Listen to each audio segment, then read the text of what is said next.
প্রায় ৭ মাস হতে চলল স্কুলের মুখ দেখেনি গাজার শিশুরা।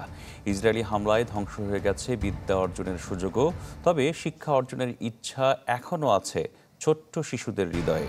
আর তাই তো ধ্বংসস্তূপের মাঝেই তাঁবু টানিয়ে চলছে শিক্ষা কার্যক্রম, যেখানে পড়তে আসছেন অনেক শিশু।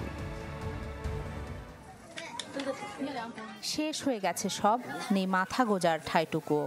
তবু মনের মধ্যে আছে শিক্ষার আলোয় আলোকিত হওয়ার বাসনা। এই ইচ্ছার আলোই ছড়াচ্ছে গাজার কিছু তাঁবুতে। শিক্ষিত হওয়ার চেষ্টা থেমে নেই কিছু শিশুর।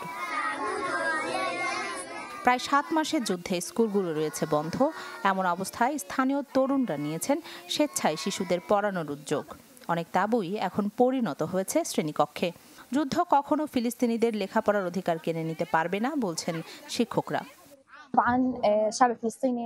যুদ্ধ শুরুর পর থেকে শিশুদের শিক্ষা কার্যক্রম বন্ধ আছে। কিভাবে আবার পড়ালেখা শুরু করা যায় এটাই ভাবছিলাম। এখন ছোট্ট পরিসরে হলেও এটা চলছে। ফিলিস্তিনের মানুষ এখন কঠিন সময়ের মধ্যে দিন পার করছেন, কিন্তু আশার কথা হলো অনেক শিক্ষার্থী ও অভিভাবকরা এই ভয়াবহ পরিস্থিতির মধ্যেও শিক্ষার বিষয়ে আগ্রহী। তাদের কথা ভেবেই এমন উদ্যোগ নেওয়া হয়েছে।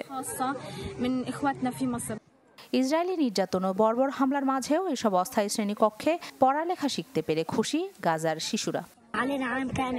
যুদ্ধের কারণে আমাদের পুরো বছরের শিক্ষা কার্যক্রম শেষ হয়ে গেছে। আমরা এখানে এসেছি যাতে লেখাপড়াটা কোনোভাবে চালিয়ে যেতে পারি। মিশরে থাকা কিছু ফিলিস্তিনি সহায়তায় স্বল্প পরিসরে চলছে এই শিক্ষা কার্যক্রম। যুদ্ধের ভয়াবহতা দেখে বড় হওয়া শিশুদের জীবনকে কিছুটা স্বাভাবিক করতেই এমন পদক্ষেপ। রাখি জেসমিন, চ্যানেল 24।